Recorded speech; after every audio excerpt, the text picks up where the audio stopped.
بسم اللہ الرحمن الرحیم۔ محترم جناب ڈاکٹر محمد الغزالی صاحب آج ہمارے مہمان مقرر ہیں۔ ہماری یہ بڑی خوش قسمتی ہے اور حقیقت میں دلی خوشی ہوتی ہے کہ محترم ڈاکٹر صاحب اپنے وقت کو نکال کے یہاں تشریف لاتے ہیں، اور اس اعتبار سے بھی بڑی خوشی ہوتی ہے کہ آپ کا تعلق ایک انتہائی بر صغیر کے علمی خاندان سے ہے۔ آپ تھانوی خانوادہ سے تعلق رکھتے ہیں اور اس وقت یونیورسٹی میں آپ ایسوسیٹ پروفیسر ہیں، اور یونیورسٹی میں ایک میگزین نکلتا ہے ادارہ تحقیقات اسلامی کے ذریعے سے، اس کا نام ہے الدراسات العربیہ۔ یہ عربی زبان کا ہے، آپ اس کے بھی ایڈیٹر ہیں اور ساتھ ہی یونیورسٹی میں آپ پڑھاتے بھی ہیں۔ آپ کا تعلق بھی ایک علمی خاندان سے ہے جو تھانوی خاندان مشہور ہے۔ ڈاکٹر محمود احمد غازی صاحب جو تشریف لائے تھے، آپ ان کے چھوٹے بھائی ہیں، تو انشاءاللہ آج ہمارے درمیان ہیں۔ تو میں ڈاکٹر محمد الغزالی صاحب کو خوش آمدید کہتے ہوئے دعوت دوں گا کہ وہ اپنی گفتگو کا آغاز فرمائیں۔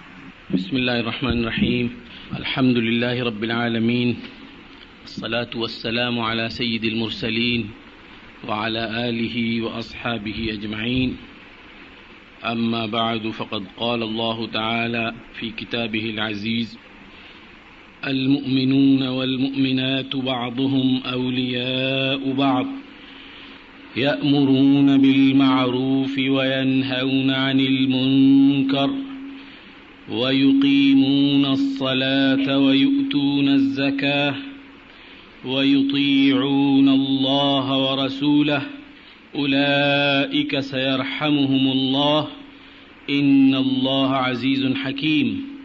وعد الله المؤمنين والمؤمنات جنات تجري من تحتها الأنهار خالدين فيها ومساكن طيبة في جنات عدن ورضوان من الله أكبر ذلك هو الفوز العظيم صدق الله العظيم. میری بہنوں اور محترم جناب ادریس زبیر صاحب، میں آپ کے سامنے چند گزارشات آپ کی خدمت میں پیش کرنا چاہوں گا، جس کا مقصد اس بات کی وضاحت ہے کہ کچھ عرصے سے ہم یہ بات دیکھتے ہیں کہ ہمارے مختلف مسائل جو مسلمانوں کو درپیش ہیں اور پاکستانیوں کو درپیش ہیں، ان مسائل کے متعلق دنیا میں ایک خاص طرز فکر، ایک خاص قسم کی سوچ نظر آنے لگی ہے، اور بہت بڑی تعداد میں ہمارے اپنے بھائی بہن اس سوچ کے ساتھ متفق نظر آتے ہیں، اور بعض صورتوں میں بہت گرم جوشی کے ساتھ، بڑی سنسیئرٹی کے ساتھ، اخلاص کے ساتھ ان مقاصد کے فروغ کے لیے کام کرتے ہوئے نظر آتے ہیں۔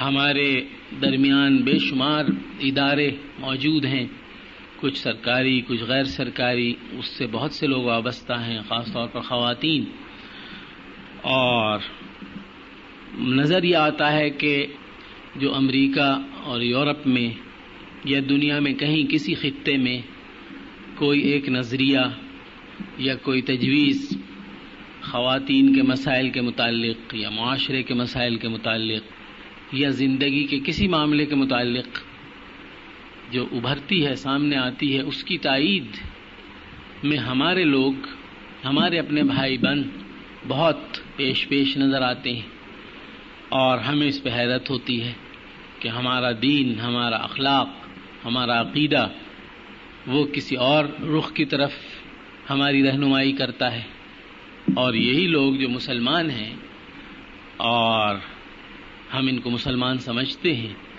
بالکل ایک مختلف اور متضاد نظریے اور مقصد اور نصب العین کو لے کر آخر کیوں چل پڑے؟ کیا بنیادی فرق ہے ہماری سوچ میں اور ان کی سوچ میں؟ جو باقی تجاویز سامنے آتی ہیں جس میں ہمیں یہ محسوس ہوتا ہے کہ ایک ایجنڈا دیا جا رہا ہے، ایک خاص معاشرت، خاص طرز فکر، خاص رویے کو دنیا میں رائج کرنے کا، وہ ہمیں کس قدر ناگوار معلوم ہوتا ہے، ناقابل قبول لگتا ہے، اور ہماری جو اسلامی حمیت ہے، ہمارا اسلامی شعور اس کو کسی طرح قبول کرنے کے لیے تیار نہیں ہے.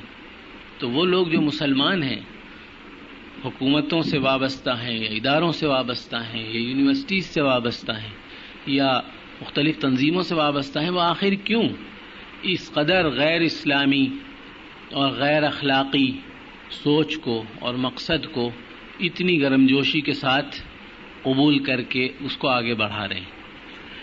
اس بات کو سمجھنے کے لیے میری ناچیز رائے میں اس کی ضرورت ہے کہ ہم بہت بنیادی جو تصورات ہیں مغربی فکر کے، ان کی گہرائی میں جا کر معلوم کرنے کی کوشش کریں کہ وہ کیا ہیں اور کس طرح ان تصورات سے، ان نظریات سے یہ تجاویز جنم لیتی ہیں.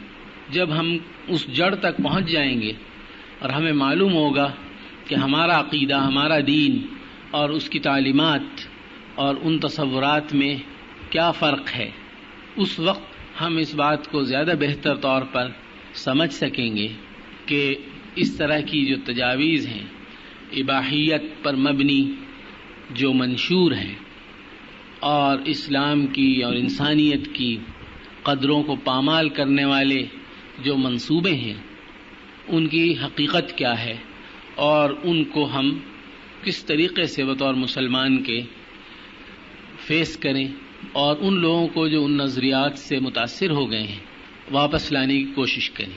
کیونکہ محض ایک دن میں یا چند دنوں میں یا چند مہینوں میں یہ نہیں ہوا کہ کچھ لوگ متاثر ہو گئے ایک خاص طرز زندگی سے، طرز فکر سے، اور انہوں نے اس کو بلا چون و چرا تسلیم کر کے اپنا لاہ عمل بنا لیا، اپنا نصب العین بنا لیا، اور اس کے فروغ میں وہ ہمتاً مصروف ہو گئے ہوں. بلکہ جو پورا بنیادی تصور ہے، ڈھانچہ ہے، فکر ہے، سوچ ہے، یا ہمارے اپنی اصطلاح میں جو عقیدہ ہے بنیادی، اس میں فرق آ چکا ہے، اس میں تبدیلی آ چکی.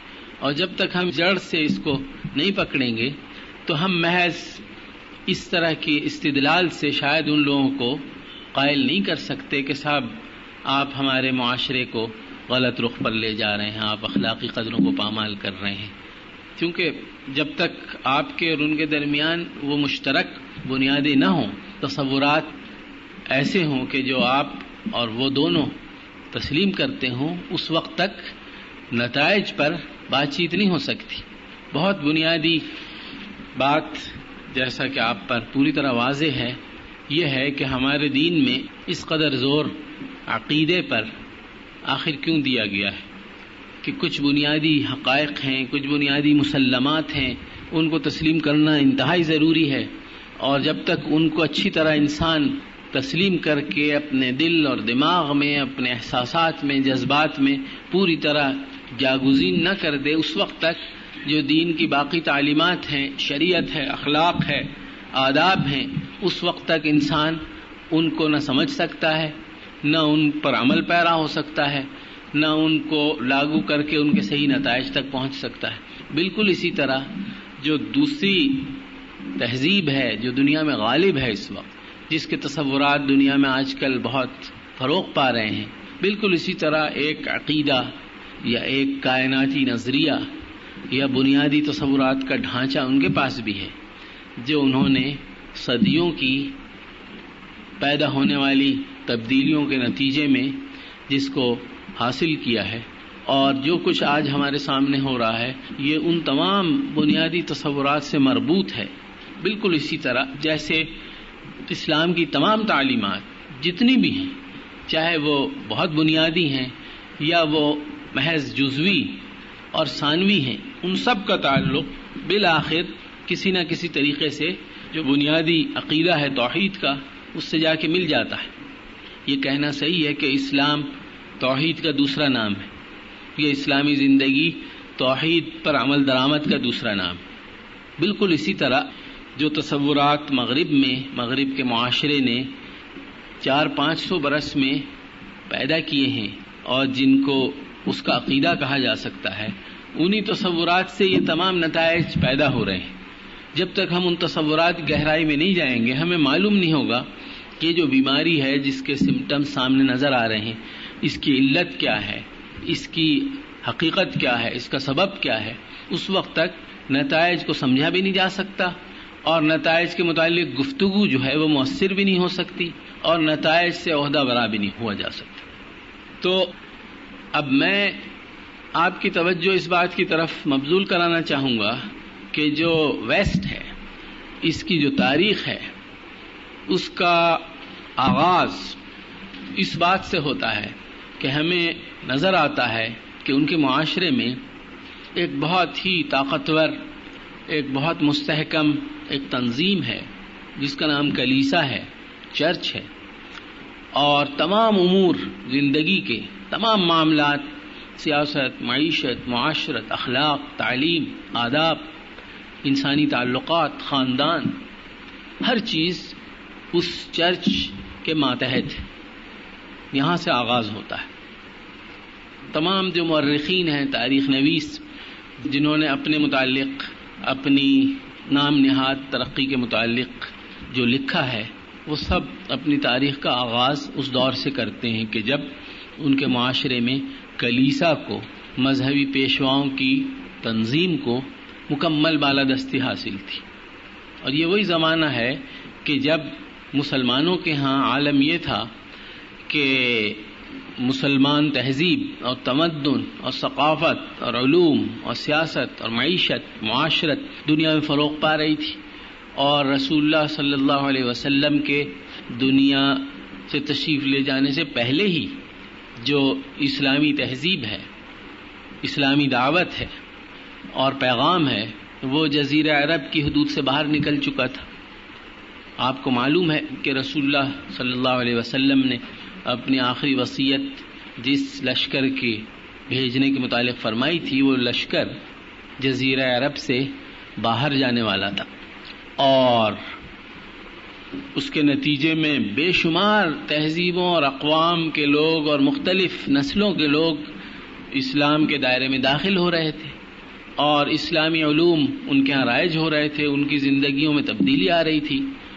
اور یہ وہ زمانہ تھا کہ جب اسی توحیدی نظریے کے تحت نہ صرف یہ کہ اسلامی علوم، قرآن، سنت، فقہ، کلام وغیرہ، اخلاق، اس کی ترویج ہو رہی تھی، بلکہ جو دیگر اقوام اور دیگر تہذیبوں کے جو علوم تھے جیسے یونانی تہذیب، رومن تہذیب، ہندوستانی تہذیب یا ایرانی قدیم تہذیب، اس کے جو علوم تھے، اس کے جو افکار تھے وہ بھی مسلمانوں میں رفتہ رفتہ رائج ہو رہے تھے. اور مسلمانوں نے ایک بہت بڑا کام یہ انجام دیا کہ یونانی فلسفے کی تمام ضروری بنیادی کتابوں کا عربی میں ترجمہ کیا، اور عربی میں ترجمہ کر کے ان کو اندلس میں جب مسلمانوں کی حکومت رہی 700 برس، وہاں ان کو فروغ ہوا اور مغرب والوں کا، یورپ والوں کا رابطہ ہوا اور انہوں نے مسلمانوں کی شاگردی اختیار کی.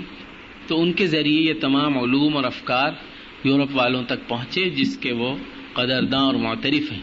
تو مسلمانوں کے ہاں گویا تہذیب فروغ پر تھی، عروج پر تھی، اور علوم اور افکار میں ترقی تھی، اور جو اخلاقی اور روحانی معیارات ہیں معاشرے کے اور فرد کے وہ پوری طرح مستحکم تھے. چونکہ رسول اللہ صلی اللہ علیہ وسلم کا زمانہ 200-250 برس پہلے ہی گزرا تھا، اس کے نتائج آج بھی ہیں ہماری زندگی میں، تو اس وقت کس قدر ہوں گے.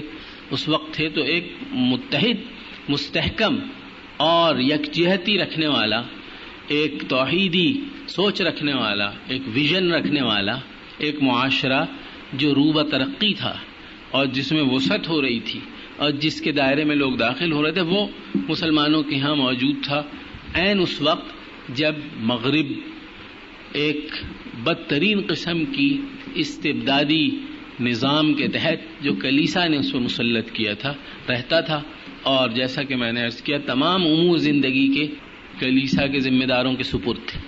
تو مسلمانوں کے ساتھ جو ان کے روابط ہوئے، مسلمانوں نے کوئی تعصب نہیں برتا اور مسلمانوں نے وہ مواقع پیدا کیے علم کے فروغ کے لیے.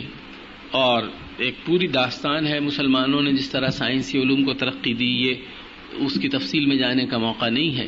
تو غیر مسلموں کو وہ مواقع ملے کہ مسلمانوں کے ذریعے علوم اور فنون اور افکار تک رسائی حاصل کریں، اور اس کے ساتھ ساتھ انہوں نے مسلمانوں ہی سے یہ بھی چیز معلوم کی کہ کائنات کو دریافت کرنے کا جو ذریعہ ہے، جو طریقہ ہے، جو منہج ہے، جس کو آج کل انڈکٹیو میتھڈ کہا جاتا ہے، ایمپیریکل میتھڈ، مشاہدے کے ذریعے اور تجربے کے ذریعے کائنات کے مابین جو قوانین کاز ایفیکٹ ریلیشن شپ رکھنے والے جاری ہیں ان کو معلوم کرنا اور کائنات کی مخفی قوتوں کو دریافت کرنا اور ان قوتوں کو اپنے استعمال میں لانا، اپنے مقاصد کے تابع کرنا، یہ انہوں نے مسلمانوں سے معلوم کیا. اور اس کے متعلق بھی 20 مغربی مورخین نے بہت تفصیل کے ساتھ اس بات کا اعتراف کیا ہے، سوائے چند متعصب لوگوں کے، کہ مسلمانوں کے ذریعے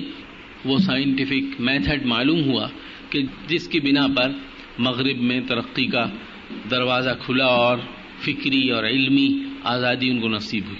تو گویا اپنے کلیسا کے خلاف ایک جو لہر پیدا ہوئی احتجاج کی، وہ کسی حد تک نتیجہ تھا یورپ والوں کا مسلمانوں کے ساتھ روابط قائم کرنے کا، اور انہوں نے اس بات پر اصرار شروع کیا کہ ایک انسان کا یہ حق ہے کہ وہ علم حاصل کرے اور زندگی کی حقیقت کو دریافت کرے. خاص طور پر یہ جو مادی دنیا ہے، یہ جو ماحول ہے، یہ جو نظام فطرت ہے، اس کی حقیقت کو معلوم کیا جائے، یہ کس طرح کار فرما ہیں یہ قوتیں.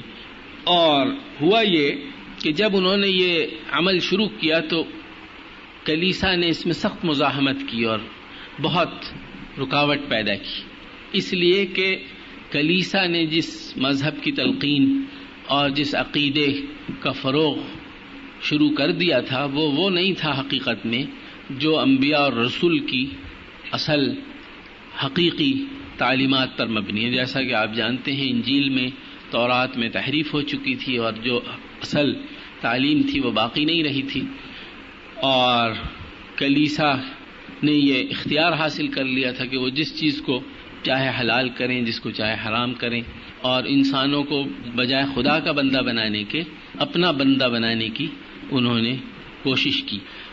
اور اس میں کوئی اس کی گنجائش نہیں تھی کہ علمی اور فکری ترقی کا کوئی امکان پیدا ہو اور انسانوں کو وہ یہ اجازت دیں کہ جو چاہے سوچو، جو چاہے دریافت کرو، اور پھر اس کے نتیجے میں ہماری بتائی ہوئی باتوں پر اعتراض کرو یا شک کرو. کیونکہ جہاں کہیں بھی یہ دین کے نام پر استبداد ہوگا، انسانی ذہن کو غلام بنایا جائے گا اور انسان کو اللہ کی بندگی سے ہٹا کر انسانوں کی بندگی کے تابع بنایا جائے گا، وہاں اس کی گنجائش نہیں ہو سکتی کہ لوگوں کو علم کی ترقی اور فکری فروغ کی طرف راہ دکھائی جائے. چنانچہ یہ دروازہ ان کے ہاں بالکل بند تھا، اور علم جو ہے وہ ایک مخصوص طبقے کی اجارہ داری تھی جو کلیسا سے وابستہ تھا. جو وہ کہیں وہ علم ہے، اور وہ علم بھی صرف انہی کو حاصل کرنے کا حق ہے. ایک عام انسان کی نہ گنجائش ہے، نہ استعداد ہے، نہ اس کا حق ہے کہ وہ علم حاصل کرے. لہذا عرض کرنے کا مقصد یہ ہے کہ اول دن سے آغاز تاریخ کا ایسے ہوا کہ علم اور فکر انہوں نے جب حاصل کرنا چاہا تو اس کی بہت شدید مزاحمت کلیسا والوں نے کی جو دین کے نمائندے تھے ان کی نظر میں.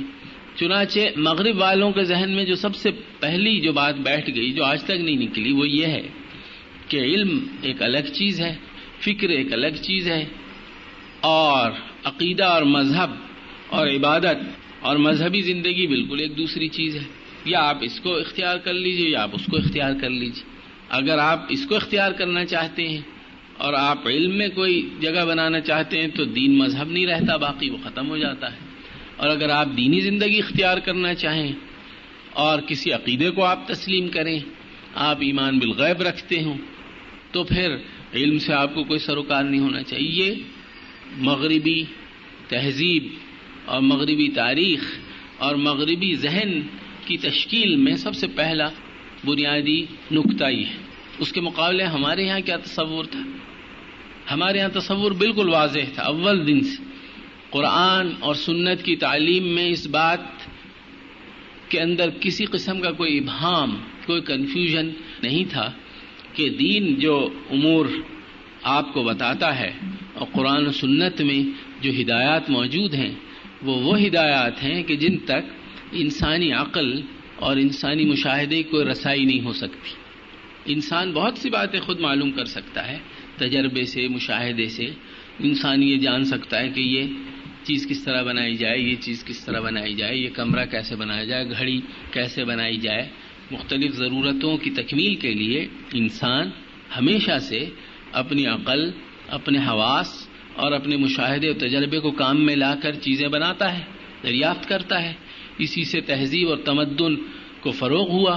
اول دن سے علم آدم الاسماء کلھا، اللہ تعالی نے انسان کو ضروری چیزوں کی تعلیم بھی دی اور عقل بھی دی، حواس بھی دیے، وجدان بھی دی، اور وہ تمام وسائل فراہم کیے جس سے انسان اپنی ضرورتوں کی تکمیل کر لے.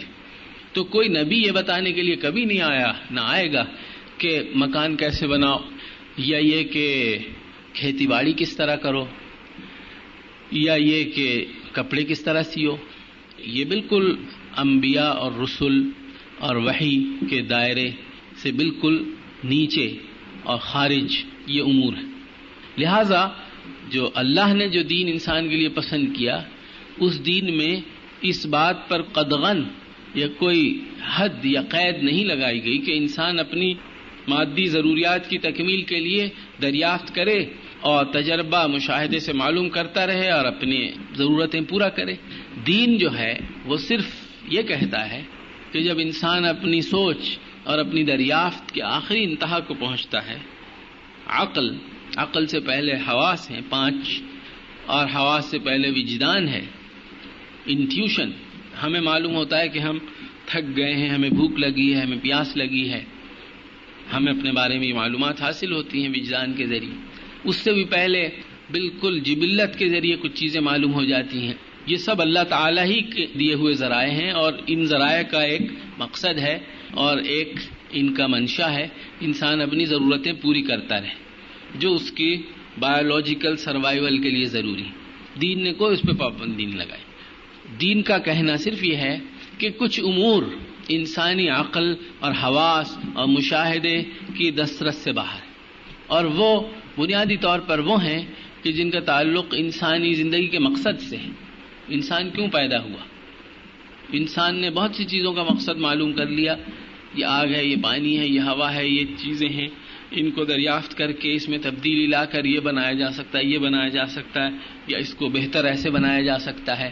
انسانی طبیعت میں ہے کہ وہ کیوریس ہے، تجسس رکھتا ہے، وہ نئے نئے سوالات اٹھاتا ہے، جوابات تلاش کرتا رہتا ہے. انسانی فطرت میں یہ بھی ہے کہ وہ ایک خاص کیفیت پر خوش نہیں رہتا، تبدیلی چاہتا ہے، تنوع چاہتا ہے، کیپریشس ہے، تو وہ نئی نئی ایجادات کرتا ہے، نئے نئے طریقے دریافت کرتا ہے، نئے طریقے سے مکان بناتا ہے، نئے ڈھنگ کے اور نئے انداز کے لباس بناتا ہے، نئے انداز کی غذائی ضروریات پوری کرتا ہے. تو یہ سب کرتا رہتا ہے. لیکن جو مکمل انسان ہے، پوری اس کی مکمل زندگی ہے پیدائش سے موت تک، اور تمام انسانوں کا یہ کارخانہ ہے، پھر یہ کائنات ہے، اور اس کائنات میں تمام وسائل، تمام خزانے اور تمام سہولتیں انسان کے لیے رکھی گئی ہیں. انسان نے آ کر ان کو استعمال کرنا شروع کیا، اور یہ جیسا کہ آج کل سائنس کہتی ہے کہ یہ انوائرنمنٹ جو ہے فرینڈلی ہے، انسانی ضرورت کی پوری تکمیل اس سے ہوتی ہے، اور یہ ماحول انسانی زندگی کی عین تقاضوں کے مطابق ہے، سب کچھ یہاں موجود ہے. تو اس سب کا آخر مقصد کیا ہے؟ یہ خود اپنی جگہ مقصد ہے، یا اس سے بڑھ کر آگے کوئی مقصد ہے، اس سے آگے دیکھنا چاہیے؟ تو وہ آگے انسان کیسے دیکھے؟ وہ سائنس کے ذریعے تو نہیں دیکھ سکتا، کسی لیبارٹری میں نہیں دیکھ سکتا، کسی ذریعے سے معلوم نہیں کر سکتا سوائے اس ذریعے کے جو عقل، حواس، وجدان اور جبلت سے بالاتر ہو. اور اس کو جاننے کے لیے ضروری ہے کہ خود اس کائنات کے بنانے والے کی طرف سے یہ علم انسان کو دیا جائے، کیونکہ اس کے پاس یہ علم ہے، اس نے بنایا ہے، اس نے انسان کو بھیجا ہے اور پیدا کیا ہے، اس کو ڈیزائن کیا ہے.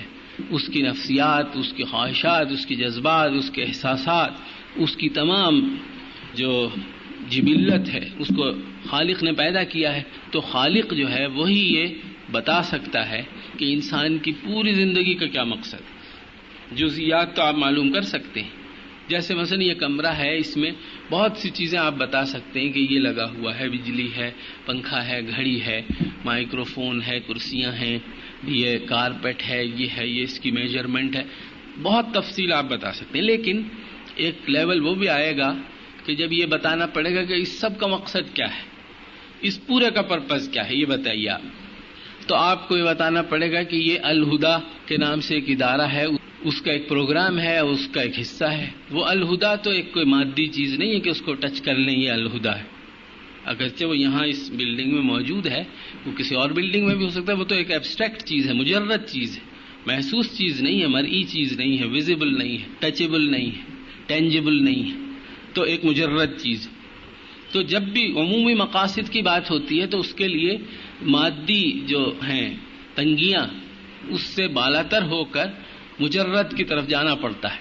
اب اگر میں آپ سے کہوں کہ آپ پورے اس کمرے کی، اس کلاس روم کی حقیقت مجھ پہ واضح کیجیے اور بتائیے کہ یہ کیا ہے، تو آپ کہیں گے کہ یہ الہدا کا ایک حصہ ہے. تو الہدا کیا ہے؟ الہدا تو مجھے نظر نہیں آتا. آپ صرف وہ بتائیے جو مجھے نظر آئے.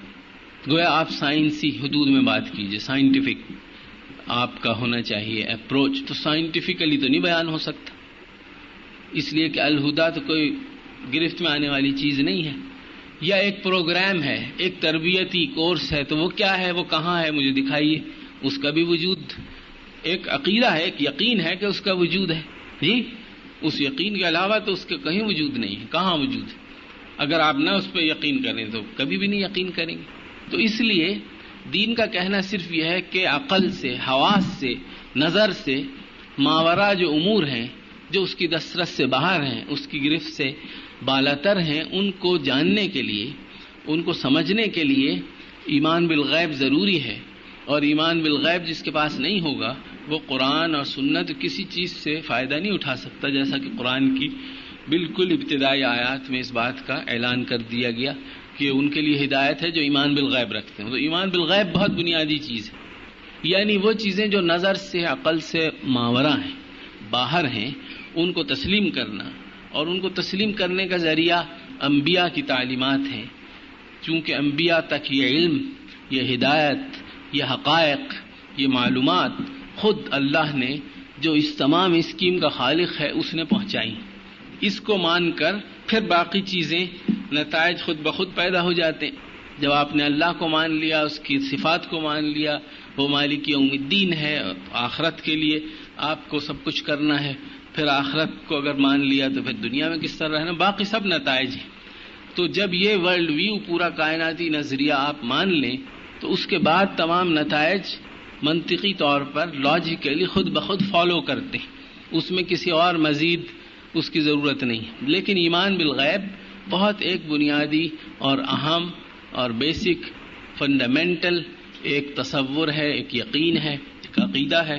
اور اس کو ماننا، تسلیم کرنا، یہ بھی عرض کر دوں کہ کوئی ان سائنٹیفک یا ارریشنل بات اس لیے نہیں ہے کہ اس زندگی میں بے شمار امور ہیں جو ہم مانتے ہیں بغیر کسی سائنسی استدلال کے، بغیر کسی لاجیکل پروف کے. اب میرے متعلق ادریس بھائی نے جو کچھ فرمایا وہ غلط بھی ہو سکتا ہے. خبر جو ہے انہوں نے ایک انفارمیشن دی، صحیح بھی ہو سکتی، غلط بھی ہو سکتی، تو کیوں آپ نے مان لی؟ سب جھوٹ ہو سکتا ہے. کسی کو سڑک پہ سے پکڑ لائے ہوں، کچھ آپ کا وقت ضائع کرے یہاں آ کر اور بے معنی باتیں کرے، یہ بھی تو ہو سکتا ہے. کیوں آپ نے یقین کی؟ آپ نے ٹکٹ خریدا لاہور جانے کے لیے اور جہاز میں آپ جا کے بیٹھ گئی. اتنی پرخطر اور اتنی ہائیلی رسکی چیز جو فضا میں چلی جائے گی، ایک آدمی کے اوپر سارا دار و مدار ہے، اس کی عقل پر، اس کی ایکسپرٹیز پر، اس کی سمجھ بوجھ پر، اس کے حواس پر، اس کے الرٹ ہونے پر. اپنی زندگی کو آپ نے اس کے سپرد کر دیا اور کہیں بھی لینڈ کر لے، کریش ہو جائے خدا نہ خواستہ، لاہور میں نہ اتارے، آپ کو لاڑکانے میں لے جا کے اتار دے. آپ نے کیوں یقین کیا کہ وہ لے جائے گا؟ اور اگر آپ یقین نہ کریں اور آپ ڈیمانڈ کریں لاجیکل پروف، سائنٹیفک ایویڈنس، تو آپ کبھی لاہور جانے قابل نہیں ہوں گی. اسی طرح اگر آپ کسی ڈاکٹر کے پاس علاج کے لیے جائیں اور آپ یہ اس سے کہیں کہ نہیں تمہارے بیان پر ہمیں یقین نہیں ہے، جب تک ہمیں پورا ثبوت، جو سائنسی معیار سے پورا ثبوت ہو، ہمیں وہ نہ مل جائے کہ تم جو دوا ہمیں دے رہے ہو وہ دوا ہمارے لیے واقعی مفید ہے اور اس سے ہماری صحت بحال ہو جائے گی. کیا ثبوت وہ دے سکتا ہے آپ کو بتائیے؟ اگر وہ یہاں تو ڈاکٹر کے پاس اتنا وقت بھی نہیں ہوتا، لیکن اگر اتنا وقت ہو تو وہ آپ کو اپنی ڈگری دکھا دے گا. وہ ڈگری کیا ہے؟ وہ بھی تو ایک اطلاع ہے کہ فلاں فلاں صاحب نے فلاں سن میں داخلہ لیا اور 4-5 سال گزارے اور تجربے کیے اور تمام مطالعہ ضروری کیا اور انہوں نے یہ ڈگری حاصل کی. وہ بھی تو ایک اطلاع ہے. یا میڈیکل کونسل کا جو ایک ہے اجازت نامہ پریکٹس کرنے کا، وہ بھی ایک اطلاع ہے.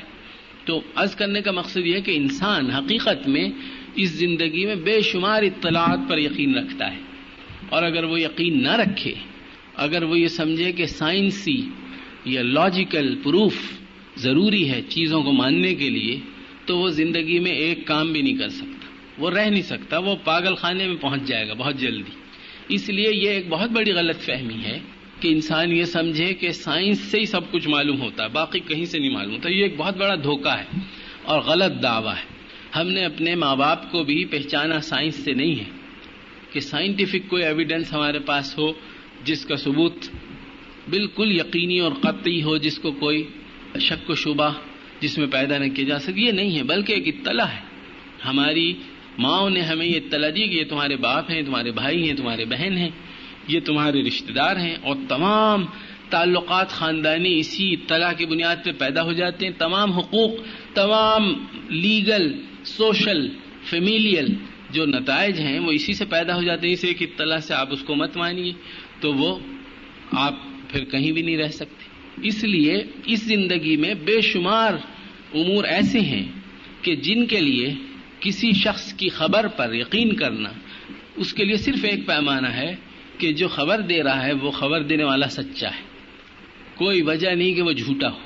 اور جہاں آپ کو شک ہوتا ہے وہاں آپ خبر کی تصدیق کرنے کی کوشش کرتے ہیں. تو یہ بنیادی ذریعہ ہے علم کا انسان کی، اور بنیادی ذریعہ علم کا سائنس نہیں ہے.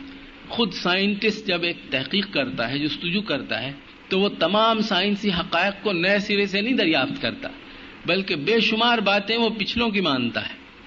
تو وہ بھی اس کا ایمان بالغیب ہے. اسے تو نہیں معلوم کہ یہ پانی جو ہے یہ اس طرح آکسیجن ہائیڈروجن کی کمبینیشن سے بنتا ہے. وہ اس کو بھی ایگزامن کرے اور ہر چیز کو دوبارہ کرے. اگر وہ سائنٹیفک اپروچ اختیار کرنا چاہتا ہے وہ ایسا نہیں کرتا، بلکہ جو تمام پچھلوں کے نتائج ہیں اس کو مان کر، اس پہ یقین کر کے، اس لیے کہ کوئی وجہ نہیں کہ وہ غلط ہوں، وہ آگے بڑھتا ہے، کوئی نئی بات دریافت کر لیتا ہے. لیکن عام زندگی میں جب تک انسان خبر کو، انفارمیشن کو، اطلاع کو، بشرطے کہ اس کا ذریعہ قابل تصدیق ہو، قابل اعتماد ہو، سچا ہو، قبول کر لیتا ہے. بالکل اسی طرح ہم مسلمان اپنی زندگی کے جو بنیادی امور ہیں، جو بنیادی حقائق ہیں، بنیادی مقاصد ہیں، اس کو تسلیم کرنے کے لیے ہم نے تاریخ کے سب سے سچے انسان کی اطلاع اور گواہی کو تسلیم کیا. اور تسلیم کرنے کے بعد ہماری زندگی کو ایک رخ، ایک مقصد، ایک معنویت مل گئی. یہ تو ہمارا ویو ہوا. اب دوسرا ویو کیا ہے جس سے تمام مسائل پیدا ہوئے؟ میں یہ عرض کر رہا تھا کہ جب کلیسا کے خلاف تحریک شروع ہوئی، کسی نے کہیں کی بات کی، چاہے اس کا دین مذہب سے تعلق ہے یا نہیں ہے، اس کے خلاف کلیسا نے بڑا سخت رد عمل ظاہر کی. اور آپ میں سے جو لوگ واقف ہیں وہ اس کی مثالیں یقیناً ان کے ذہن میں آئیں گی. تو سائنٹسٹ جو ویسٹ میں ہوئے، انہوں نے بڑی قربانیاں دیں، بڑی سختیاں برداشت کی، جس کے نتیجے میں ویسٹ میں، یورپ میں سائنس کا فروغ اور اس کا عروج ممکن ہوا. لہذا اول دن سے سب سے بنیادی بات جو ان کے ذہن میں بیٹھی ہے وہ یہ ہے کہ سائنس الگ ایک راستہ ہے، دین میں ایک الگ راستہ ہے. یا آپ اس کو اختیار کیجئے یا اس کو اختیار کیجئے، دونوں میں کوئی نقطہ اتصال نہیں ہوتا. ہمارے ہاں بالکل اس سے مختلف. ہمارے ہاں یہ ہے کہ سائنس سے آپ جو مرضی دریافت کر لیجئے، اس سے دین کی کوئی حقیقت کمزور نہیں پڑے گی. دین کے حقائق، کلیات، تعلیمات، مقاصد، ہدایات، اصول اپنی جگہ اٹل ہیں، اور وہ سائنس کے دائرے سے باہر کی چیزیں، ان کو ماننا اور جاننا ضروری ہے، اس لیے کہ ان کو ماننے اور جاننے پر پوری زندگی کے مقصد کا دار و مدار ہے. اور اگر آپ نہیں مانیں گے تو آپ کو اختیار ہے، لیکن پھر زندگی بے مقصد اور بے معنی اور بے سمت ہو جائے گی. اس کے مقابلے میں ان کے ہاں بنیادی نظریہ یہ کار فرما ہوا کہ دین الگ ہے، سائنس الگ ہے. چنانچہ کلیسا کے خلاف ایک تحریک شروع ہو گئی، اور رفتہ رفتہ یورپ کا معاشرہ، یورپ کا انسان کلیسا کی دسترس سے آزاد اپنے کو کرتا گیا، اور جب سائنسی معلومات کا فروغ ہوا اور اس کے نتیجے میں ایجادات ہوئیں، پہیہ ایجاد ہوا، یہ ایجاد ہوا، اور لوگوں کو سہولتیں حاصل ہونے لگیں، لوگوں کی مادی ضروریات پوری ہونے لگیں، تو سائنسی جو کمیونٹی ہے اس نے طاقت حاصل کر لی، اور رفتہ رفتہ مرکزی حیثیت اس کو حاصل ہوتی گئی معاشرے میں، اور اسی تناسب سے جو کلیسا ہے وہ کمزور پڑتا گیا۔ پوری مغربی تاریخ اس بات کی کہانی ہے کہ کلیسا کس طرح رفتہ رفتہ کمزور ہوا، یہاں تک کہ وہ پھر رینیسانس اور ریفارمیشن بہت سے مراحل آئے، اور بالآخر یہ ہوا کہ ہمیں سب تفریق کر دینی چاہیے۔ جو شخص دین، مذہب، عبادت، عقیدے میں، روحانیات میں دلچسپی رکھتا ہے، اس کو چاہیے کہ وہ اتوار کے روز چلا جایا کرے اور کسی چرچ کا ممبر بن جائے۔ باقی زندگی کے تمام امور جملہ، چاہے ان کا تعلق سیاست سے ہے، معیشت سے ہے، معاشرت سے ہے، کہیں سے ہے، علم سے ہے، تعلیم سے ہے، وہ کلیسا کے دائرے سے باہر۔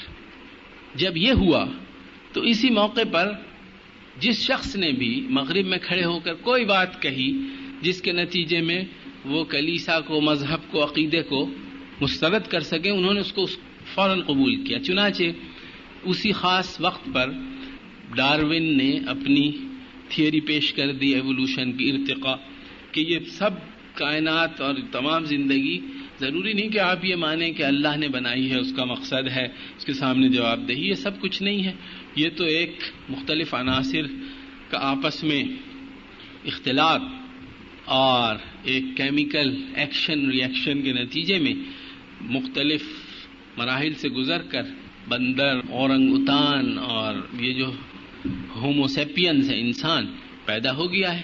لہٰذا انسان کو اس پریشانی کی ضرورت نہیں کہ اسے کسی نے پیدا کیا ہے، کوئی ذات ہے، کوئی اتھارٹی ہے، کوئی طاقت ہے، کوئی اسکیم ہے، کوئی پرپز ہے، اس کی ضرورت نہیں ہے۔ انسان تو اس ارتقاء کے نتیجے کی پیداوار ہے۔ لہٰذا اس پوری زندگی میں بھی یہی اصول کار فرما ہونا چاہیے کہ جو طاقتور ہے اس کا حق ہے کہ وہ جیے، اس کا حق ہے کہ وہ اپنے مفادات حاصل کر لے، اس لیے کہ انسان کی تخلیق بھی ایسے ہی جس طرح پہلے لاجک یہ تھی اور اب بھی ہے ہمارے ہاں کہ انسان خود کو پیدا نہیں کرتا، انسان خود دنیا میں نہیں آتا، خود دنیا سے نہیں جاتا، انسان کا خالق اللہ تعالیٰ ہے۔ سب سے بڑی حقیقت یہ ہے، باقی تمام تعلیمات اس کا نتیجہ ہے۔ لہٰذا انسان کا رب اللہ ہے، اس کا الہ اللہ ہے، اس کا معبود اللہ ہے، اس کی طرف رجوع اس کو کرنا ہے، اس کی زندگی جو ہے وہ اللہ کی مرضی کے تابع ہونی چاہیے، مرضی انبیاء کے ذریعے معلوم ہوگی اور اس کے نتیجے میں اس کو بہتر زندگی نصیب ہوگی۔ تمام اس کے نتائج، اگر آپ نے وہ سب سے بڑا پتھر ہٹا دیا اور آپ نے کہا کہ یہ خود بخود اس کائنات کے اندر ایک ایسی صلاحیت ہے کہ خود بخود ایک رد عمل کا سلسلہ چلتا رہتا ہے، کیڑے مکوڑے اور یہ سب ہوتے ہوتے انسان موجودہ شکل میں جو بہت چالاک، کلیور، انٹیلیجنٹ ایک مخلوق ہے، موجودہ حالت کو پہنچ گئی ہے۔ لہٰذا اس زندگی میں بھی یہی اصول پھر کار فرما ہونا چاہیے کہ جس کے پاس طاقت ہے، جس کے پاس صلاحیت ہے، اسی لیے تو کہا جاتا ہے کہ زندگی کمپٹیشن ہے، مقابلہ ہے، مقابلے میں آئیے اور لڑیے اور لے لیجیے اپنا۔ اور اس وقت آپ کائنات میں نظر ڈالیے تو کیا اصول ہے بتائیے؟ کوئی حق یا عدل یا انصاف، کوئی اصول دنیا میں ہے کہیں کسی سطح پر، ویسٹ میں خاص طور پر، سوائے اس اصول کے کہ جس کے پاس طاقت ہے، طاقت میں علم بھی ہے، طاقت میں سائنس بھی ہے، طاقت میں سیاست بھی ہے، اکانومی بھی ہے، طاقت میں میڈیا بھی ہے، ہر چیز طاقت میں شامل ہے، پاور کی ڈیفینیشن میں تمام چیزیں شامل۔ تو جس کے پاس یہ ہے اس کا حق ہے کہ اس کا کلمہ بلند ہو اور وہ اپنا پسندیدہ جو نظریہ ہے اس کو فروغ دے دے، اسی کو رائج کر دے، لوگ مان لیں، اس لیے کہ یہ زندگی تو اسی طرح پیدا ہوئی۔ پھر ایک صاحب ڈارون کے بعد آئے فرائڈ، انہوں نے کہا اس پریشانی کی ضرورت نہیں کہ انسان کو اپنی حیوانی، جبلی اور مادی خواہشات سے بلند ہونا چاہیے تاکہ انسان اخلاقی ترقی کرے، روحانی ترقی کرے، یہ سب فضول بات ہے۔ انسان تو محض اپنی لوئسٹ جو ڈیزائر ہے اس کا ایک اسیر ہے، اس سے بڑھ کر اس کی کوئی حقیقت نہیں۔ جو کچھ وہ کرتا ہے وہ اسی فرسٹریشن کے نتیجے میں کرتا ہے جو اس کو حاصل ہوتی ہے ان خواہشات کی تکمیل نہ ہونے سے. یہ انہوں نے انسانی نفس کا نظریہ بیان فرمایا، اس کو بھی فوراً قبول کر لیا گیا، اس لیے کہ وہ مرحلہ تھا کہ جب ایسے تمام تصورات کی قبولیت حاصل ہو رہی تھی جس کے نتیجے میں دین سے چھٹکارا مل جائے، عقیدے سے، کلیسا سے اور یہ تمام امور. رفتہ رفتہ جس چیز پر فوکس ہوا وہ یہ کہ انسان آزاد ہے اور انسان کا کوئی خالق نہیں ہے، انسان دین کے بغیر بالکل مکمل ہے. انسانی زندگی کا مقصد کیا ہے؟ پھر یہ سوال پیدا ہوا.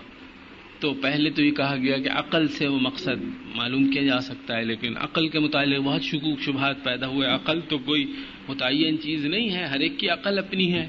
عقل تو خود ڈیفائن نہیں ہو سکتی عقل کیا ہے. ایک بھوکے آدمی کی عقل کچھ اور کہتی ہے، ایک بہت متمول آدمی کی عقل کچھ اور کہتی ہے، جس کے پاس حکومت ہے اس کی عقل کچھ اور ہے، جس کے پاس کچھ نہیں ہے اس کی عقل کچھ اور کہتی ہے.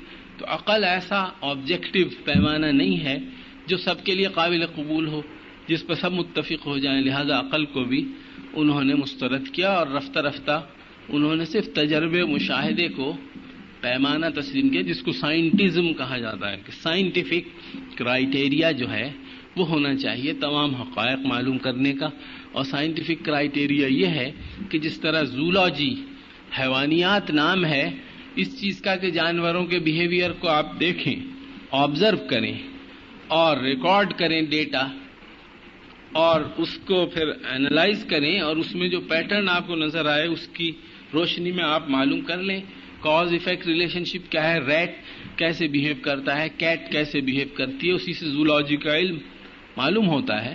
بالکل اسی طرح انسان کا بھی بیہیویئر آپ اسٹڈی کیجئے، اس میں آپ کو اس بحث میں پڑھنے کی ضرورت نہیں ہے کہ انسان کے بیہیویئر میں کیا بات اچھی ہے کیا بری ہے، اس لیے کہ اچھائی برائی کا پیمانہ کون دے سکتا ہے. اللہ کو تو انہوں نے خارج کر دیا اپنی اسکیم سے. اچھائی برائی کا پیمانہ کچھ نہیں ہے.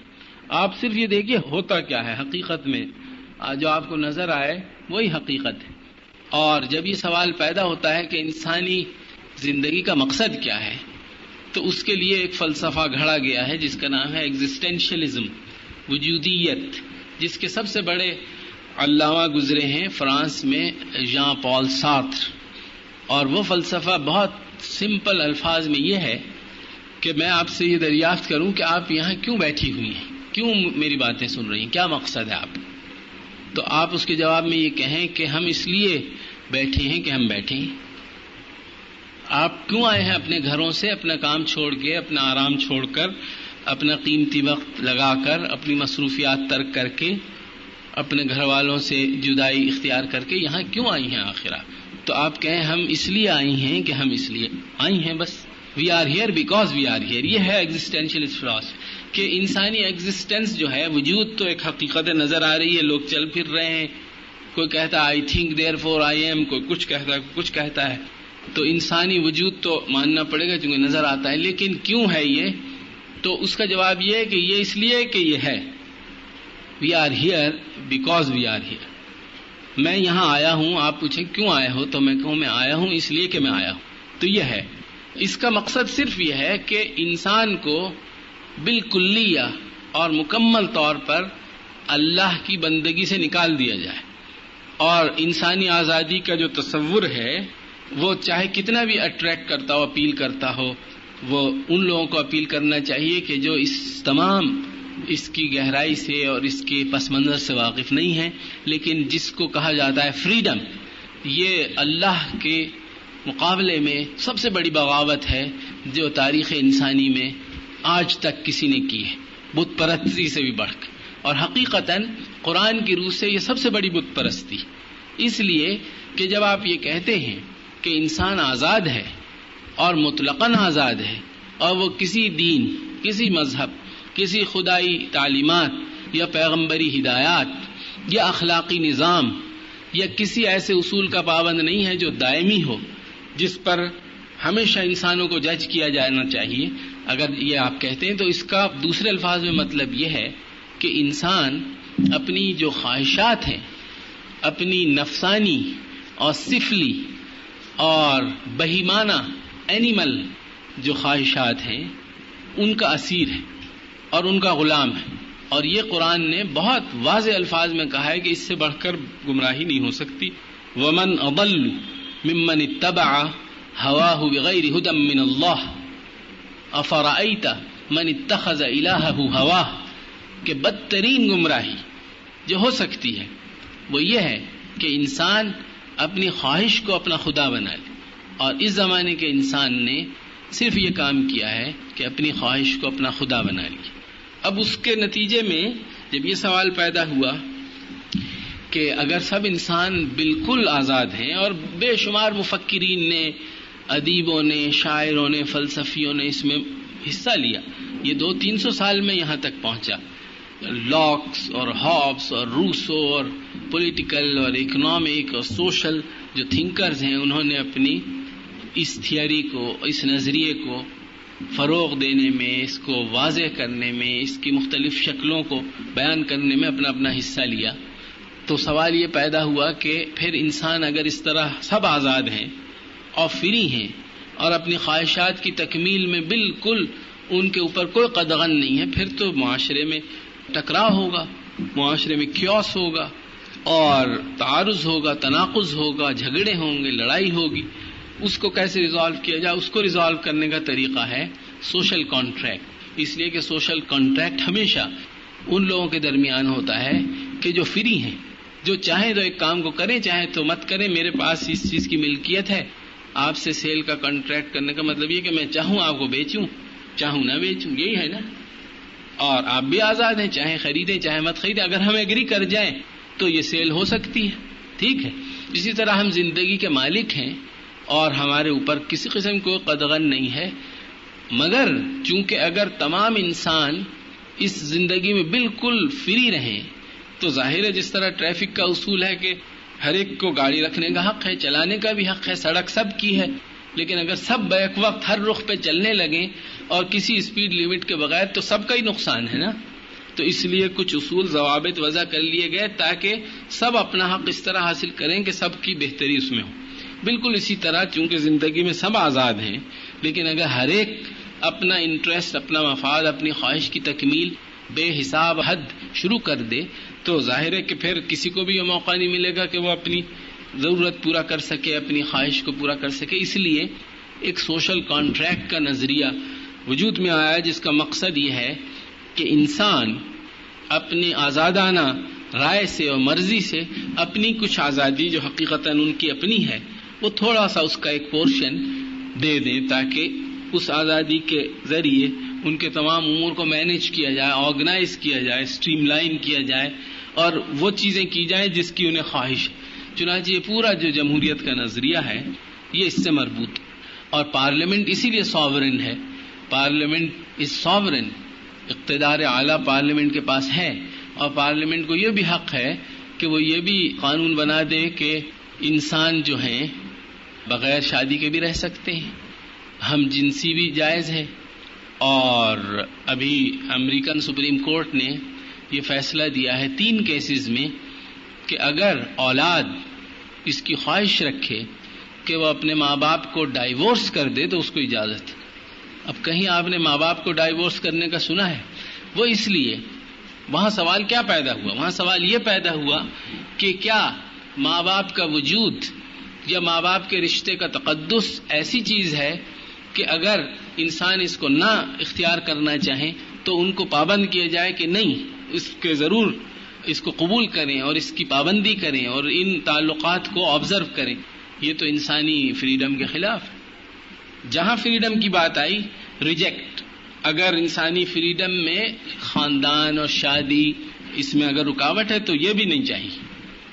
جو انسانی فریڈم کو کرب کرنے والی یا ہارم کرنے والی یا لمٹ کرنے والی کوئی چیز ہے وہ منظور نہیں. لہذا سب سے بڑا جو عقیدہ ہے انسان کا اس وقت وہ فریڈم ہے.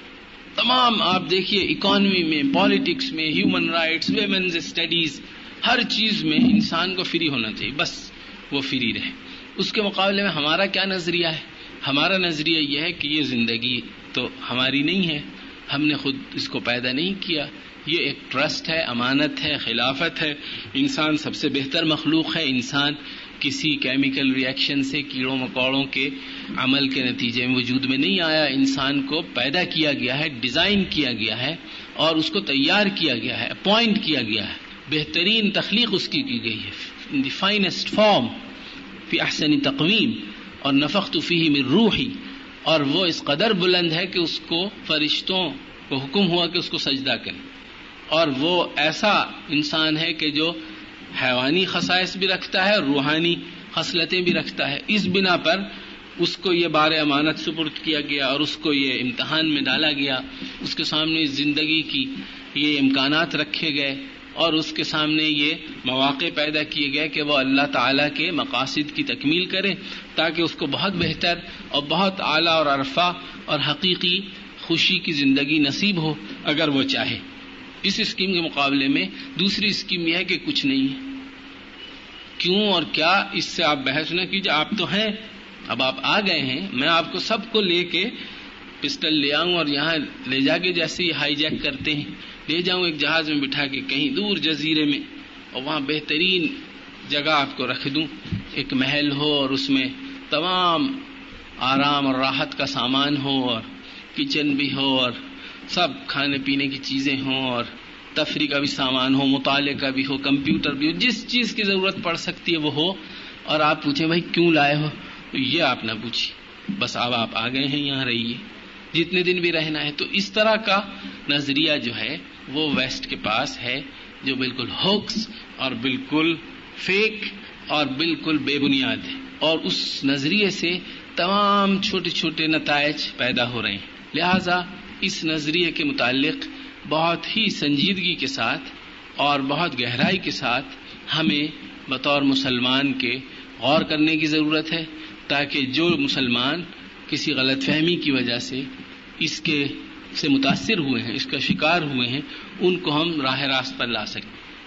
چنانچہ میں نے جو عرض کیا تھا کہ انسانی تعلقات کا جو سب سے بڑا پرنسپل ہے وہ ہے کمپٹیشن. کیونکہ انسان کمپٹیشن سے یہاں آیا ہے, اس کو کمپٹیشن سے ہی رہنا. تو سیاسی, معاشی, معاشرتی ہر سطح پہ کمپٹیشن. اس کا نتیجہ کیا ہوگا کہ ان تمام انسانوں کو مختلف طبقات میں خود بخود تقسیم کر دیا جائے گا. ایک طبقے کا دوسرے طبقے کے مقابلے میں کیا مفاد ہے اور دوسرے طبقے کا کیا مفاد ہے. جنریشن گیپ, بچوں کا بڑوں کے مقابلے میں بچے پیرس اور وہاں بون میں پولیس کو فون کر کے بلا لیتے ہیں. ان کو بہت اس پہ فخر ہے کہ صاحب ہمارے ہاں بچے کو یہ حق ہے کہ وہ پولیس کو فون کر دیں. میرے ایک دوست کے ساتھ یہ ہوا, پیرس میں رہتے ہیں, پاکستانی ہیں, وہ دوسرے بچوں کے ساتھ کھیلتے کھیلتے اس نے معلوم کر لیا کہ جب ابا پٹائی کریں یا اماں ڈانٹیں تو اس نمبر پہ فون کر دینا. اس نے فون کر دیا اور پولیس آ گئی. جب پولیس آ گئی تو وہ تھا پاکستانی مسلمان بچہ, وہ ڈر گیا اور بہت وہ ہوٹر ووٹر بجا اور وہ ایک دم سے آ گئے کہ کدھر ہے تمہاری ماں. تو وہ ڈرا, پھر اس نے کہا نہیں وہ غلط فون کر دیا تھا, یہاں کچھ نہیں ہوا. تو یہ ہے کہ بچے کو یہ حق ہے کہ وہ پولیس کو فون کر کے بلا لے, اور بیگم صاحبہ کو حق ہے کہ وہ بلا لیں اگر شوہر سے ناراضگی. اس سب عرض کرنے کا مقصد یہ نہیں ہے کہ میں یہ دعویٰ کرتا ہوں کہ جس معاشرے میں ہم رہتے ہیں اس میں سب کچھ ٹھیک ہے. بالکل ہرگز یہ مقصد نہیں. یقیناً بلا شبہ جو حقوق ہیں ہمارے ایک دوسرے پر, ان حقوق کی ادائیگی میں بہت خرابیاں ہیں. بالکل اسی طرح جو خواتین کا مثلا مقام و مرتبہ ہمارے دین نے تجویز کیا ہے وہ حاصل نہیں ہے. اسی طرح بزرگوں کا, بڑوں کا جو مرتبہ ہونا چاہیے وہ حاصل نہیں, جو اساتذہ کو ہونا چاہیے وہ حاصل نہیں, جو چھوٹوں کے حقوق ہیں شاید وہ بھی حاصل نہیں. لیکن سوال یہ پیدا ہوتا ہے کہ ہم ان تمام امور پر نظر ڈالیں, غور کریں, اپنے نظریے کے روح سے یا ان کے نظریے کی روح سے. اگر ان کے نظریے کی روح سے کرنا ہے تو بھی اللہ تعالیٰ نے مجبور نہیں کیا, لا اکراہ فی الدین, دین میں کوئی زبردستی نہیں. قد تبین الرشد من الغی, گمراہی اور ہدایت الگ الگ واضح ڈسٹنگوش کی جا سکتی ہے, پہچانی جا سکتی. فمن شاء فلیؤمن ومن شاء فلیکفر, جو چاہے ایمان لائے اور ایمان لائے تو پھر پورا لائے. ادخلوا فی السلم کافہ, اور پھر پورے اس کے نتائج حاصل کرے تاکہ اس کو فائدہ پہنچے دنیا میں بھی اور آخرت میں بھی. اگر وہ نہیں لانا چاہتا تو پھر وہ دوسرے نظریے کو پوری طرح قبول کر لے تاکہ اس سے اگر کچھ فوائد اس کو حاصل ہو سکتے ہیں. لیکن لیہلک من ہلک عن بینہ ویحیی من حی عن بینہ، قرآن نے بہت واضح طور پر کہا ہے کہ جو کوئی بھی حقیقت کو قبول کرتا ہے تو وہ سوچ سمجھ کے قبول کرے، اور جو اس کو نہیں قبول کرتا اور ہلاکت کا راستہ اختیار کرتا ہے اسے بھی سوچ سمجھ کے کرنا چاہیے۔ یہ تو انسان کا حق ہے کہ وہ جس رویے کو، جس راستے کو اختیار کرے، خوب سوچ سمجھ کے اچھی طرح اس کے تمام پہلوؤں پر غور کر کے کرے۔ لہٰذا ہمارے لیے سوچنے کی بات یہ ہے کہ ہم اپنے عقیدے، اپنے اخلاق اور اپنے مقاصد کی روح سے تمام مسائل پر غور کریں، جن میں یہ مسئلہ بھی ہے جو بلا شبہ بہت اہم ہے اور بنیادی ہے، اور اس سے صرف نظر نہیں کیا جا سکتا کہ ہمارے معاشرے میں اگر وہ ایک اسلامی معاشرہ ہے تو خواتین کا کیا مرتبہ ہے اور کیا مقام ہے اور کیا ان کا کردار ہے اسلامی زندگی بنانے میں۔ اس دور کے ایک بہت بڑے مفکر اور مجاہد امام حسن البنا رحمۃ اللہ علیہ کا قول یہ ہے کہ اگر تم مجھ سے پوچھو کہ اسلامی معاشرہ کیا ہے یا کوئی معاشرہ اسلامی ہے یا نہیں ہے، تو میں یہ کہوں گا کہ اس معاشرے کی خواتین کا جائزہ لو، اگر وہ مسلمان ہیں تو وہ معاشرہ اسلامی ہے، اور اگر وہ مسلمان نہیں ہے تو وہ معاشرہ اسلامی نہیں ہے۔ حضور نے جو معاشرہ قائم فرمایا تھا وہ اس لیے اسلامی تھا کہ اس کی خواتین اسلامی تھیں، اور انہوں نے اپنا پورا فعال اور بھرپور کردار ادا کیا ہر سطح پر، ہر شعبے میں، اور وہ کردار بہت بنیادی تھا، اس میں کوئی شک نہیں ہونا چاہیے۔ قرآن اور سنت نے کوئی مرتبے میں تفریق نہیں کی۔ میں صرف ایک بات عرض کر کے اجازت لوں گا، اور وہ بات یہ ہے کہ تمام جو تعلیمات ہیں جن سے آپ واقف ہیں اور یہاں آ کر اور زیادہ واقفیت حاصل کی، ان تمام دین کی تعلیمات کا خلاصہ کیا ہے؟ خلاصہ یہ ہے کہ جو کچھ انسان اس دنیا میں کرتا ہے، جس حیثیت میں کرتا ہے، جس سطح پر کرتا ہے، اس کا بالآخر نتیجہ اس کو آخرت میں ملے گا، ٹھیک ہے؟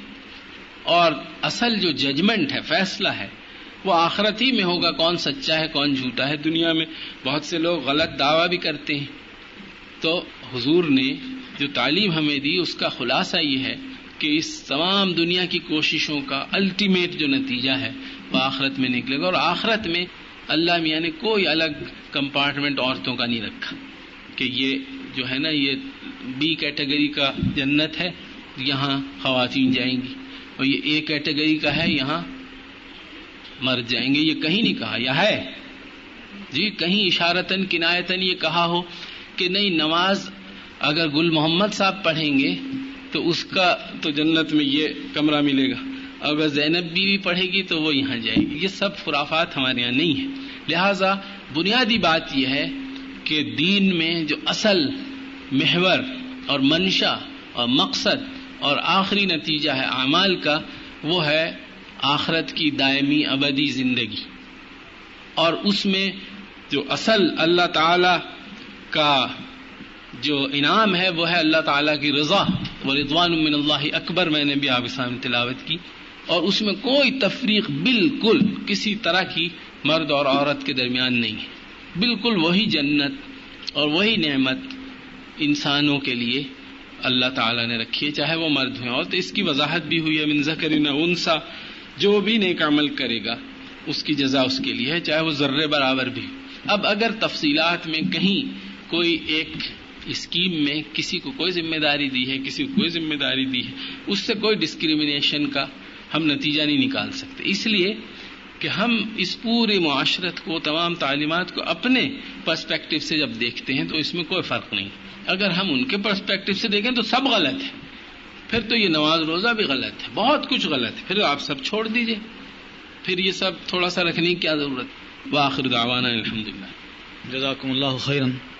ماشاء اللہ ڈاکٹر صاحب نے انتہائی پرمغز اور فلسفیانہ انداز سے گفتگو فرمائی، اللہ تعالیٰ آپ کو جزائے خیر دے۔ تو آپ کے ذہنوں میں اگر کوئی اس سلسلے میں کوئی سوال ہوں تو آپ بسم اللہ کیجئے، وقت بھی تھوڑا ہے۔ ہم یہ دیکھتے ہیں کہ ہمارے معاشرے میں ایک طبقہ ایسا پیدا ہو چکا ہے جو مغرب کی اذانیں مان رہا ہے۔ آپ نے کیا تجاویز دیں گے کہ ہم اس کو محدود کریں اپنے معاشرے میں پیدا کریں؟ ہم ہر معاملے میں اپنے جو ذرائع ہیں ان کی طرف رجوع کریں۔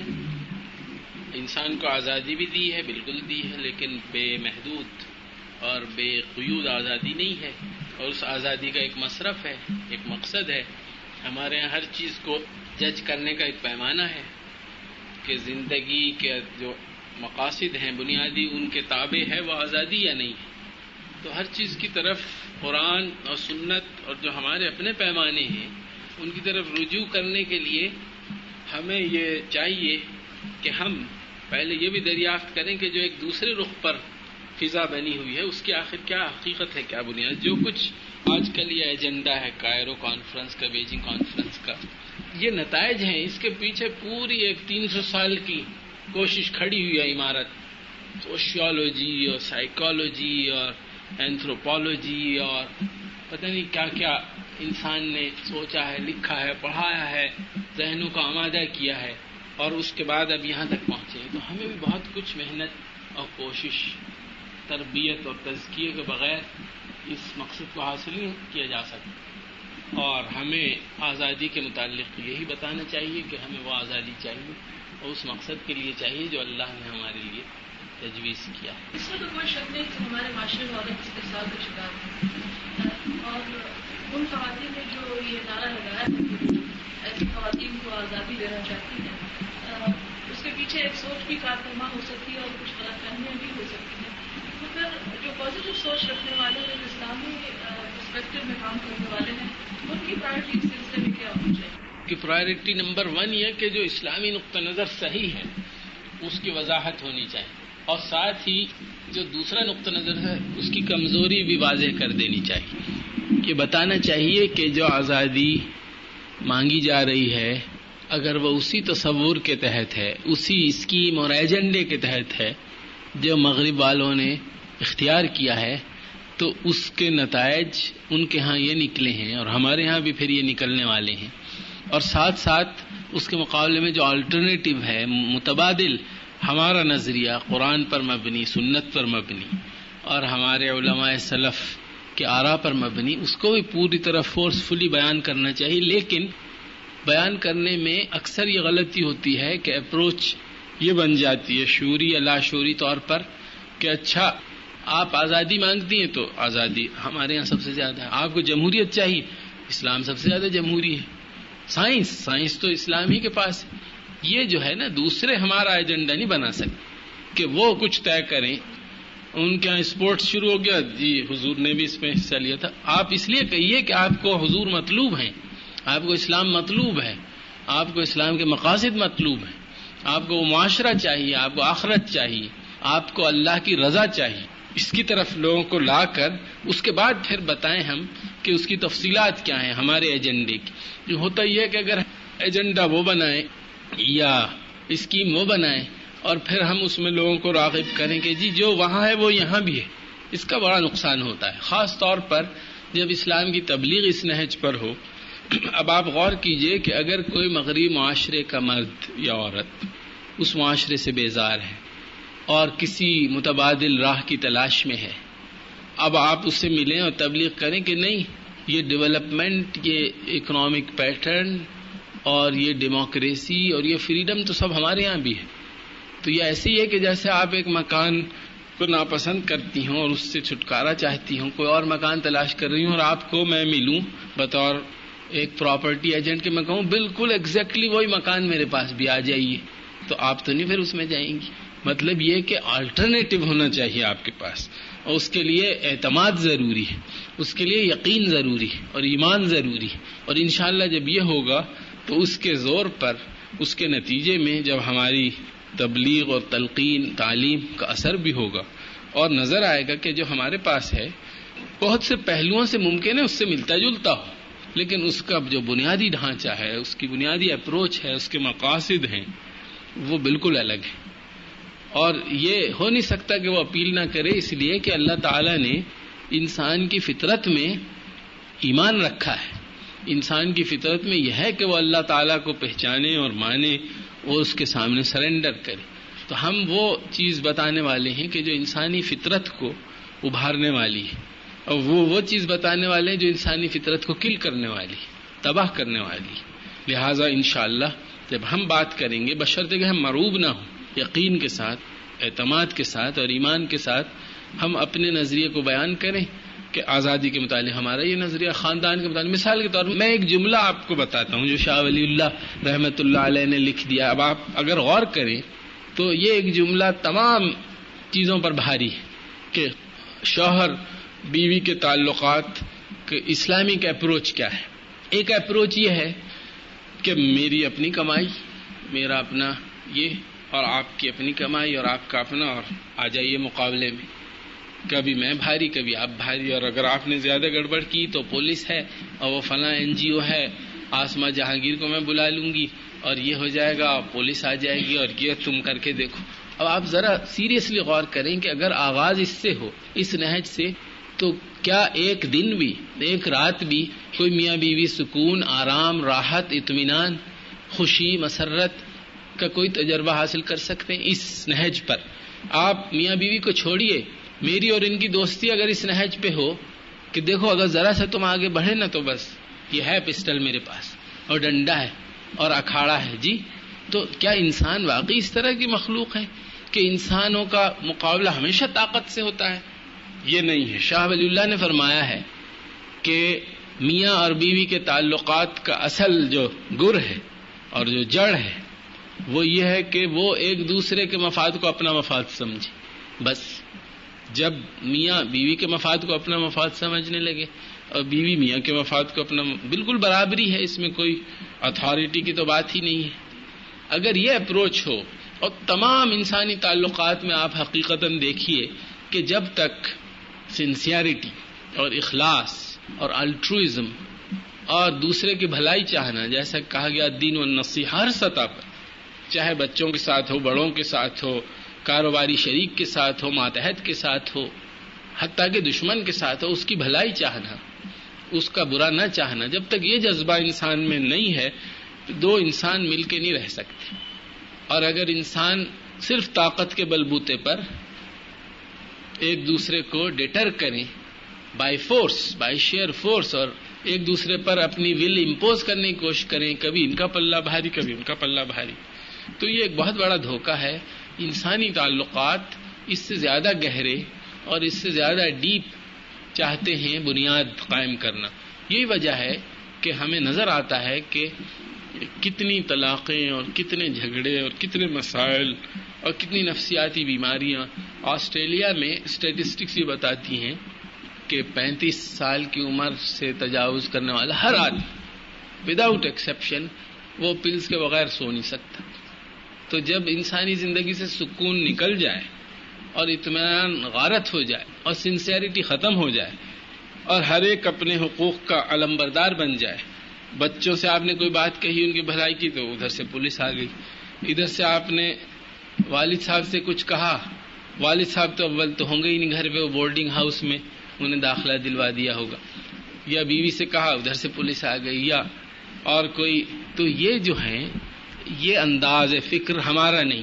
اور میرے عرض کرنے کا مقصد یہ تھا کہ یہ انداز، یہ سوچ ان تمام نظریات سے مربوط ہے جو میں نے آپ کو جن کا بہت اختصار کے ساتھ ذکر کیا، اور یہ محض اچانک پیدا نہیں ہو گئی. جب انہوں نے مذہب کو خارج کیا تو اس کے ساتھ ہی انہوں نے اخلاق کو بھی خارج کیا، اس لیے کہ اخلاق یہ کہتا ہے کہ گڈ اور ایول ایک پرماننٹ چیزیں ہیں، کچھ چیزیں اچھی ہیں، کچھ چیزیں بری ہیں، اور تمام انسان اس کے پابند ہیں کہ وہ اچھائی کو فروغ دیں اور برائی سے بچیں.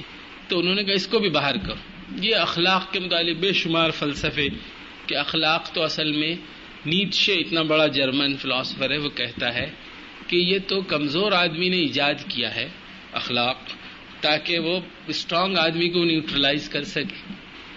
ہم یہ کہتے ہیں کہ ایجاد نہیں کیا، اخلاق تو ہے اس لیے کہ اخلاق کی قدریں جب طاقت پکڑیں گی، جڑ پکڑیں گی، تو کمزور نہیں رہے گا. جیسا کہ حضرت ابوبکر صدیق نے اپنے پہلے خطبے میں ارشاد فرمایا کہ تم میں سے کمزور میرے لیے طاقتور ہے جب تک اس کا حق حاصل نہ ہو جائے، اور طاقتور میرے لیے کمزور ہے جب تک میں اس کا حق نہ لوں. مطلب یہ کہ یہ ایک بہت بیسک فلاسفی انہوں نے لے ڈاؤن کر دی کہ اس ملک میں، اس معاشرت میں، اس اسٹیٹ میں، اس سوسائٹی میں جو بالادستی ہے وہ اخلاق کی ہے.